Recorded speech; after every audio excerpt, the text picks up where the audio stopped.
بسم الله الرحمن الرحيم نحمده ونصلي ونسلم على رسوله الكريم وأسباب العلم للخلق ثلاثة: الحواس السليمة والخبر الصادق والعقل.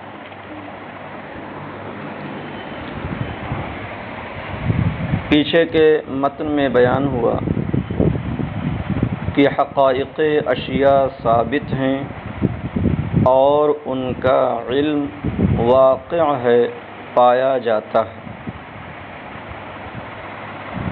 اب یہاں سے حضرت مصنف اسباب علم بیان کر رہے ہیں کہ مخلوق کو کن ذرائع سے علم حاصل ہوتا ہے۔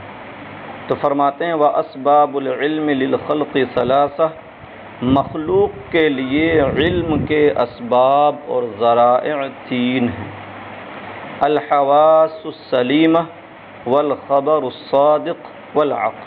وہ تین اسباب کیا ہیں؟ حواس سلیمہ، خبر صادق اور عقل۔ انہی تین کے ذریعے مخلوق کو علم حاصل ہوتا ہے۔ شرح میں پہلے علم کی تعریف کر رہے ہیں کہ علم کسے کہتے ہیں۔ تو علم کا معنی آپ جانتے ہیں، دانستن، جاننا۔ تو یہ جاننا کیا چیز ہے؟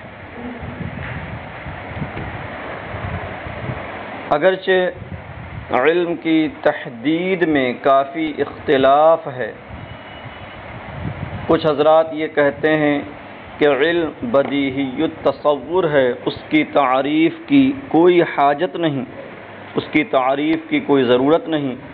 کچھ یہ کہتے ہیں کہ وہ نظری ہے، اس کی تعریف کی ضرورت ہے، مگر ساتھ ہی یہ کہتے ہیں کہ اس کی تحدید نہایت دشوار ہے، اس کی حد بیان نہیں کی جا سکتی۔ اور کچھ یہ کہتے ہیں کہ اس کی تحدید دشوار نہیں ہے، بلکہ اس کی تحدید اور تعریف بیان کی جا سکتی ہے۔ اب اس سے اندازہ لگائیں کہ جب نفس علم کے سلسلے میں اتنا اختلاف حکماء اور عقلاء کے یہاں پایا جاتا ہے کہ گویا کہ ہم اپنے علم کی حقیقت کو جاننے اور سمجھنے میں اتنے پریشان ہیں، تو پھر علم باری تعالیٰ کی کنہ اور حقیقت کیسے سمجھی جا سکتی ہے؟ ذات باری تعالیٰ اور اس کی صفات کی کنہ اور حقیقت نہیں معلوم ہو سکتی۔ فرماتے ہیں وَهُوَ صِفَةٌ يَتَجَلَّى بِهَا الْمَذْكُورُ لِمَنْ قَامَتْ هِيَ بِهِ۔ یتجلی یہ باب تفاعل سے فعل مضارع ہے، بمعنی روشن ہونا، آشکار ہونا۔ بہا میں جو ضمیر ہے وہ لوٹے صفت کی طرف، اور با یہاں پر سببیہ۔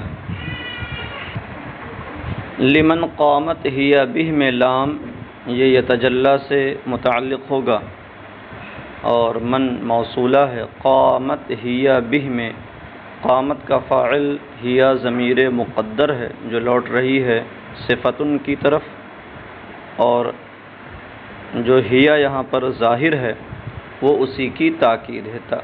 گویا کہ ضمیر متصل کی تاکید ضمیر منفصل سے لائی گئی ہے، اور بہی میں جو ضمیر ہے وہ لوٹ رہی ہے من اسم موصول کی جانب۔ آگے شارح اس تعریف کے بعد اس کی تفسیر اور اس کی وضاحت بھی کر رہے ہیں۔ یتضح ویظہر ما یذکر ویمکن ان یعبر عنہ۔ تو اے حرف تفسیر لا کر کے پہلے یتجلی کی تفسیر کی ہے، یتضح ویظہر، یہ اس کا معنی بیان کیا۔ یتضح باب افتعال سے، جس کا معنی خوب واضح ہونا،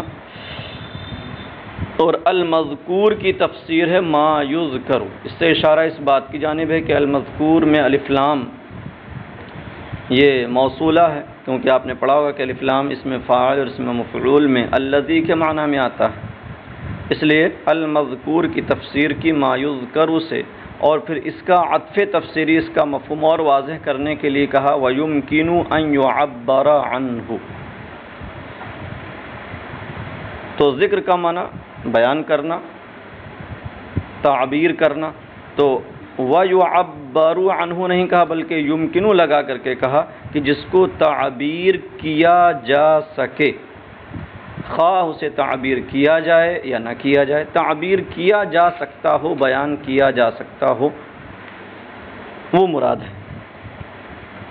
تو اب تعریف کا ترجمہ دیکھیں، وَهُوَ صِفَةٌ، اور علم ایسی صفت ہے جس کی وجہ سے مذکور روشن ہو جائے اس کے لیے جس کے ساتھ وہ صفت قائم ہے، جس کے اندر وہ صفت پائی جا رہی، جس کے ساتھ وہ صفت قائم ہے، اس کے لیے ما یذکر متجلا اور روشن ہو جائے، واضح ہو جائے،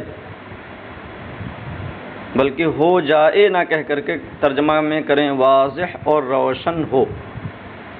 تو کہتے ہیں علم ایسی صفت ہے جس کی وجہ سے مذکور روشن ہو اس کے لیے جس کے ساتھ وہ صفت قائم ہے، اے یتضح ویظہر ما یذکر ویمکن ان یعبر عنہ، یعنی کہ واضح اور ظاہر ہو وہ جس کو ذکر اور تعبیر کیا جا سکے، موجوداً کانا او معدوماً، خواہ وہ موجود ہو یا معدوم ہو۔ یہ موجوداً کانا او معدوماً عموم سے یہ بتانا چاہ رہے ہیں کہ تعریف کرنے والے نے المذکور تعریف میں کیوں اختیار کیا، شے نہیں کہا کہ جس کی وجہ سے شے روشن ہو جائے، واضح ہو جائے، بلکہ المذکور کہا۔ تو کہتے ہیں کہ تعریف کرنے والے نے المذکور یہاں پر اس لیے رکھا کہ جب مذکور ہوگا، جس کا مطلب ہوا کہ جس سے ذکر کیا جا سکے، جسے بیان کیا جا سکے، تو یہ موجود اور معدوم دونوں کو شامل ہو جائے گا۔ اور اگر الشے کہا جاتا تو چونکہ ہمارے نزدیک شے موجود کو کہتے ہیں، اور معدوم پر اگر شے کا اطلاق ہوتا ہے تو وہ مجاز ہے، تو تعریف میں مجاز کے احتراز سے بچنا چاہیے، اس لیے یہاں پر تعریف میں الشے کے بجائے المذکور کہا گیا۔ تو خلاصہ تعریف یہ ہوا کہ علم ایک صفت کا نام ہے جو موصوف کے ساتھ قائم ہوتی ہے، اور جس کے ساتھ وہ قائم ہوتی ہے اس کے لیے اس صفت کی وجہ سے وہ چیز واضح اور روشن ہوتی ہے جسے ذکر کیا جا سکے، جسے بیان کیا جا سکے۔ یہ تعریف حضرت امام ابو منصور ماتریدی رحمۃ اللہ تعالی علیہ سے منقول ہے۔ اب یہاں اس تعریف کا فائدہ بیان کر رہے ہیں کہ اس تعریف کی جامعیت اس کی کہہ لیجیے بیان کر رہے ہیں کہ یہ تعریف ہر قسم کے علم کو اور ادراک کو شامل ہے۔ فیشمل ادراک الحواس و ادراک العقل من التصورات والتصدیقات الیقینیۃ وغیر الیقینیہ۔ تو یہ تعریف حواس کے ادراک کو بھی شامل ہوگی اور عقل کے ادراک کو بھی، یعنی حواس سے جن کا ادراک کیا جاتا ہے ان کے علم کو بھی یہ تعریف شامل ہوگی، اور جن کا ادراک عقل سے کیا جاتا ہے ان کے علم کو بھی یہ تعریف شامل ہوگی۔ حواس سے مراد یہاں حواس سے ظاہرہ ہیں جو 5 ہیں جن کا ذکر آگے آ رہا ہے، قوت سامعہ، باصرہ، ذائقہ، شامہ اور لامسہ۔ تو کہتے ہیں یہ تعریف حواس کے ادراک کو بھی شامل ہے، وَإِدْرَاكَ الْعَقْلِ، اور عقل کے ادراک کو بھی۔ عقل کے ادراک کی کیا کیا صورتیں آگے کہتے ہیں، من التصورات والتصدیقات الیقینیۃ وغیر الیقینیہ، یعنی تصورات کو اور یقینی اور غیر یقینی تمام تصدیقات کو۔ آپ نے شرح تہذیب میں پڑھا ہوگا کہ علم اگر نسبت کے اذعان کے طور پر ہے تو اس کا نام تصدیق ہے، وَإِلَّا فَتَصَوُّر، ورنہ تو وہ تصور ہے۔ تو اس طرح سے علم کی دو قسمیں ہو گئیں، تصور اور تصدیق۔ پھر تصدیق یا تو نسبت کا جو اذعان اور اعتقاد پایا گیا ہے وہ جانب مخالف کا احتمال رکھتا ہوگا یا نہیں۔ اگر جانب مخالف کا احتمال ہو تو اسے ظن کہتے ہیں، اور اگر جانب مخالف کا احتمال نہ ہو تو اب وہ دو حال سے خالی نہیں، یا تو وہ واقع کے مطابق نہ ہوگا یا واقع کے مطابق ہوگا۔ اگر واقع کے مطابق نہ ہو تو اس تصدیق کو جہل مرکب کہتے ہیں، اور اگر واقع کے مطابق ہو تو پھر دو حال سے خالی نہیں، یا تو وہ ممکن الزوال ہوگا یا ممتنع الزوال ہوگا۔ اگر وہ اعتقاد ممکن الزوال ہو تو اس کو تقلید کہتے ہیں، اور اگر ممتنع الزوال ہو تو اس کو یقین کہتے ہیں۔ تو اب آپ سمجھ سکتے ہیں کہ تصدیقات یقینیہ سے کیا مراد ہے۔ تو وہ تصدیقات جو جانب مخالف کا بالکل احتمال نہ رکھیں، واقع کے مطابق ہوں۔ یقین کی تعریف ہی کی گئی ہے الاعتقاد الجازم الثابت، یعنی وہ اعتقاد جو واقع کے مطابق ہو اور پختہ ہو، جانب مخالف کا احتمال نہ رکھتا ہو، اور ثابت یعنی راسخ ہو، زوال کا احتمال نہ رکھتا ہو۔ تو نہ جانب مخالف کا احتمال ہو، نہ اس کے زوال کا احتمال ہو، اور وہ واقع کے مطابق ہو، وہ اعتقاد یقین کہلاتا ہے۔ تو جو ایسے اعتقادات ہوں گے وہ تصدیقات یقینیہ ہیں، اور ظن کی طور پر تصدیق ہے یا جہل مرکب ہے۔ جہل مرکب کی مثال آپ لے سکتے ہیں، جیسے حکماء کا قدم عالم کا قول کرنا کہ عالم قدیم ہے، یا کفار و مشرکین اللہ کو چھوڑ کر جنہیں معبود مانتے ہیں تو ان بتوں کو اللہ کے سوا دوسری چیزوں کو معبود ماننا، یہ بھی کیا ہے؟ جہل مرکب کے قبیل سے ہے۔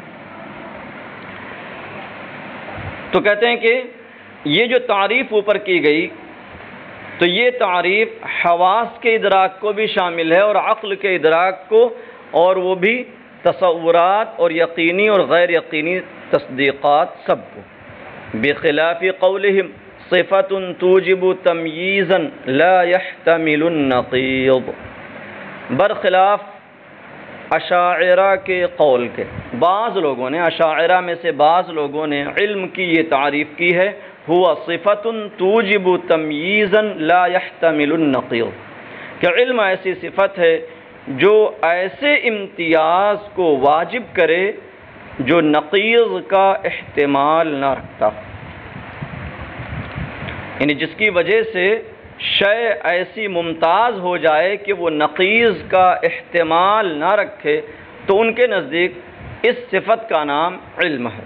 تو کہتے ہیں بخلاف قولہم، اب اوپر کیا تھا کہ یہ جو اوپر کی تعریف تھی یہ ادراک حواس اور ادراک عقل، اور ادراک عقل میں بھی تصورات اور یقینی اور غیر یقینی تصدیقات سب کو شامل ہے۔ بخلاف قول اسی سے جڑا ہوا ہے، برخلاف بعض اشاعرہ کے قول کے جنہوں نے تعریف میں کہا صفت توجب تمییزا لا يحتمل النقیض، کہ علم ایسی صفت ہے جو ایسی تمییز کو واجب کرے جو نقیض کا احتمال نہ رکھے۔ تو یہ کیوں اس تعریف کے برخلاف ہے؟ کہتے ہیں فَإِنَّهُ وَإِنْ كَانَ شَامِلًا لِإِدْرَاكِ الْحَوَاسِ بِنَاءً عَلَى عَدَمِ التَّقْيِيدِ بِالْمَعَانِ، کیونکہ یہ تعریف اگرچہ ادراک حواس کو شامل ہے، بنا کرتے ہوئے معانی سے مقید نہ کرنے پر، مطلب یہ ہوا کہ یہاں بھی جو یہ تعریف اوپر ذکر کی گئی صفت توجب تمییزا، یہاں دو طرح سے تعریف کی گئی ہے۔ بعض لوگوں نے تعریف کی توجب تمییزا بین المعانی، اور کچھ لوگوں نے بین المعانی کی قید نہیں لگائی۔ تو کہتے ہیں جن لوگوں نے بین المعانی کی قید لگا دی ہے تو ان کے طور پر یہ تعریف ادراک حواس کو بھی شامل نہ ہوگی، کیونکہ حواس وہ معانی، حواس کا جو ادراک ہے، حواس کے جو مدرکات ہیں وہ معانی نہیں کہلاتے ہیں بلکہ وہ جزئیات ہوتے ہیں۔ تو یہ تعریف ادراک حواس کو شامل ہے، معانی سے مقید نہ ہونے پر مبنی، ہو کر کے، مطلب یہ کہ انہوں نے اسی طور پر لیا بھی کہ تمییزاً کے ساتھ بین المعانی کی قید نہیں لگائی، تو کہتے ہیں فَإِنَّهُ وَإِنْ كَانَ شَامِلًا لِإِدْرَاكِ الْحَوَاسِ، تو یہ تعریف اگرچہ ادراک حواس کو شامل ہے معانی سے مقید نہ کرنے پر بنا کرتے ہوئے، وَلِلتَّصَوُّرَاتِ بِنَاءً عَلَىٰ أَنَّهَا لَا نَقَائِضَ لَهَا عَلَىٰ مَا زَعَمُوا، اور یہ تعریف تصورات کو بھی شامل ہے اس پر بنا کرتے ہوئے کہ تصورات کے نقائض نہیں ہوتے، علی ما زعموا، جیسا کہ حکماء اور مناطقہ کا گمان ہے، علی ما زعموا، مطابق اس کے جس کا انہوں نے زعم کیا۔ تو یہ تعریف ادراک حواس کو اور تصورات کو شامل ہوئی، لیکنہ لا یشمل غیر الیقینیات من التصدیقات، لیکن یہ تعریف غیر یقینی تصدیقات کو شامل نہ ہوگی، کیونکہ تمییزاً کے ساتھ صفت لگی ہے لا یحتمل النقیض، جو نقیض کا احتمال نہ رکھے، تو ظن میں نقیض کا احتمال ہوتا ہے، اور جہل مرکب تو حقیقت میں کوئی علم ہی نہیں ہے، وہ تو خطا پر مبنی ہے، اور تقلید جو ہے وہ مستقبل میں زائل ہو سکتا ہے، تو اس اعتبار سے وہ مستقبل میں محتمل نقیض ہو گیا، لہذا یہ تعریف غیر یقینی تصدیقات کو شامل نہ ہوگی، لیکنہ لا یشمل غیر الیقینیات من التصدیقات، لیکن یہ تعریف غیر یقینی تصدیقات کو شامل نہ ہوگی۔ تو یہ فرق ہوا دونوں تعریفوں میں۔ ھذا، یہاں پر کہہ رہے ہیں کہ یہ بات مکمل ہو گئی۔ ھذا کا بھی استعمال کرتے ہیں جب ایک بات پوری ہو جاتی ہے اس کے اختتام پر اور اگلی بات شروع کرنے سے پہلے، مقصود یہ ہوتا ہے کہ ھذا کہہ کر کے کہنا یہ چاہتے ہیں کہ جو بات ہم نے بتائی ہے اسے محفوظ کر لو، یاد کر لو، دونوں میں فرق کو اچھی طرح سے سمجھ لو۔ تو ھذا اے خذ ھذا، یا یہ کہہ لیا جائے کہ ہا یہاں پر اس میں فعل بمعنی خذ ہے اور ذا مفعول بھی، تو تقدیر نہیں ماننی پڑے گی۔ تو اب یہاں دونوں تعریفوں میں فرق واضح کر دیا، لیکن اب کہتے ہیں کہ دونوں میں مساوات کی ایک صورت ہے، ولیکن ينبغي ان يحمل التجلی علی الانکشاف التام الذي لا يشمل الظن، لیکن مناسب ہے کہ پہلی تعریف میں تجلی کو تجلی تام پر، انکشاف تام پر محمول کیا جائے، الذی لا یشمل الظن، جو ظن کو شامل نہ ہو۔ کیوں یہ مناسب ہے کہ تجلی کو انکشاف تام پر محمول کیا جائے اور اس پر محمول کر کے ظن کو تعریف سے خارج کر دیا جائے؟ کہتے ہیں لأن العلم عندهم مقابل للظن، اس لیے کہ علم متکلمین کے نزدیک ظن کے مقابل ہے، یعنی علم یقین کو ہی کہتے ہیں، ظن کو علم نہیں کہتے۔ تو کہتے ہیں لأن العلم عندهم مقابل للظن، اس لیے کہ علم متکلمین کے نزدیک ظن کے مقابل ہے۔ تو جب علم ظن کے مقابل ہے تو ظن کو خارج کرنے کے لیے تجلی کو انکشاف تام پر محمول کیا جائے، تو اب جب تجلی کا معنی تجلی تام لے لیں گے کہ مذکور پورے طور پر آشکار ہو جائے، پورے طور پر واضح ہو جائے، تو اس کا مطلب یہ ہوگا کہ وہ جانب مخالف کا، نقیض کا احتمال نہ رکھے۔ تو اب اس طور پر دونوں تعریفیں برابر ہو جائیں گی کہ وہ بھی غیر یقینی تصدیقات کو شامل نہ تھی اور یہ بھی غیر یقینی تصدیقات کو شامل نہ ہوئی۔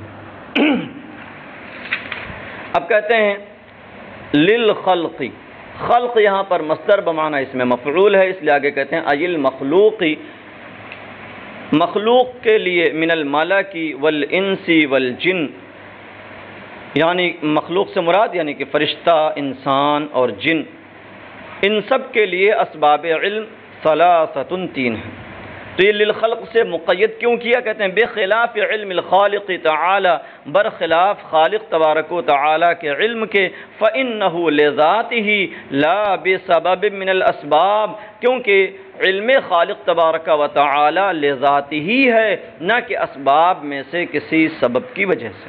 تو تو اللہ تبارک و تعالیٰ کا علم اور اس کا کوئی بھی فعل سبب کا محتاج نہیں، سبب کے سبب نہیں، بلکہ سبب سے وہ پاک ہے۔ تو بخلاف علم الخالق تعالی، برخلاف خالق تبارک و تعالیٰ کے علم کے، کیونکہ وہ لذات ہی ہے، نہ کہ اسباب میں سے کسی سبب کی وجہ سے۔ ثلاثۃ، یہ اسباب العلم کی خبر ہے۔ مخلوق کے لیے اسباب علم تین ہیں: الحواس السلیمۃ والخبر الصادق والعقل۔ حواس سلیمہ، درست حواس، السلیمہ لگا کر کے المریضہ کو خارج کر دیا۔ کبھی کبھی انسان کے حواس میں کچھ سقم پیدا ہو جاتا ہے، کچھ بیماری پیدا ہو جاتی ہے، اور اس کی وجہ سے اس کا ادراک صحیح نہیں رہتا۔ جیسے بھینگا شخص، جس کو عربی میں احول کہتے ہیں، ایک چیز کو دو دیکھتا ہے، یوں ہی جس کے مزاج میں صفرا غالب آ جائے تو صفرا کے پت کے غلبہ کی وجہ سے اس کے زبان میں کڑواہٹ پیدا ہو جاتی ہے، اور وہ میٹھی چیز کو بھی کڑوا پاتا ہے، جیسا کہ پیچھے آپ نے سوفسطائیہ کی دلیل کے ضمن میں پڑھا۔ تو ان کو خارج کرنے کے لیے کہا الحواس السلیمہ، درست اور صحیح و سالم حواس، والخبر الصادق، اور دوسری قسم ہے خبر صادق، اور تیسری قسم ہے عقل۔ تین ہی اسباب کیوں ہیں؟ ان میں حصر کیوں ہے؟ کہتے ہیں بحکم الاستقراء، اس کی کوئی عقلی دلیل نہیں ہے، بس استقراء کی دلیل سے یہ تین اسباب ہیں۔ استقراء کا معنی ہوتا ہے قریہ قریہ، تتبع کرنا، تلاش کرنا۔ تو علماء اور حکماء نے اسباب علم پر غور کیا اور ان کا استقراء کیا، تو استقراء کے نتیجے میں یہی تین اسباب سامنے آئے۔ ہاں، اب یہ ہے کہ اس کی دلیل حصر ذکر کر رہے ہیں، وجہ الضبط، یعنی اس کو یاد رکھنے کا ایک آسان طریقہ ہو جاتا ہے۔ اس طرح سے کہتے ہیں وجہ الضبط ان السبب ان کان من خارج فالخبر الصادق وإلا فإن كان آلة غیر مدرک فالحواس وإلا فالعقل۔ وجہ حصر اور وجہ ضبط یہ ہے کہ سبب یا تو خارج سے ہوگا یا خارج سے نہیں ہوگا۔ جو مدرک ہے، ادراک کرنے والا ہے، یا تو اس کے خارج سے وہ سبب حاصل ہو رہا ہوگا یا اس کے خارج سے حاصل نہیں ہوگا۔ کہتے ہیں سبب اگر خارج سے ہو فالخبر الصادق، تو وہ خبر صادق ہے، وإلا، ورنہ مطلب کہ خارج سے نہ ہو، فإن كان آلة غیر مدرک، تو یا تو وہ آلہ ہوگا، مدرک نہ ہوگا، یا خود مدرک ہوگا۔ کہتے ہیں وإلا فإن كان آلة غیر مدرک فالحواس، ورنہ تو اگر آلہ ہو مدرک نہ ہو تو وہ حواس ہیں، وإلا فالعقل، ورنہ کا مطلب ہوا کہ وہ آلہ نہیں بلکہ مدرک ہو، فالعقل، تو وہ سبب عقل کہلاتا ہے۔ تو اس طریقے سے کل یہی تین صورتیں بنتی ہیں کہ یا تو خارج سے ہوگا یا خارج سے نہیں ہوگا۔ خارج سے نہیں ہوگا تو یا تو اعلیٰ ہوگا، مدرک نہ ہوگا، یا تو مدرک ہوگا۔ اگر اعلیٰ ہے تو وہ حواس ہیں اور مدرک خود ہے تو اس کا نام عقل ہے۔ اب یہاں حصر پر کچھ اعتراض ہیں جس کا جواب آگے دینا چاہتے ہیں، اگلے سبق میں انشاءاللہ بیان ہوگا۔ السلام علیکم ورحمۃ اللہ وبرکاتہ۔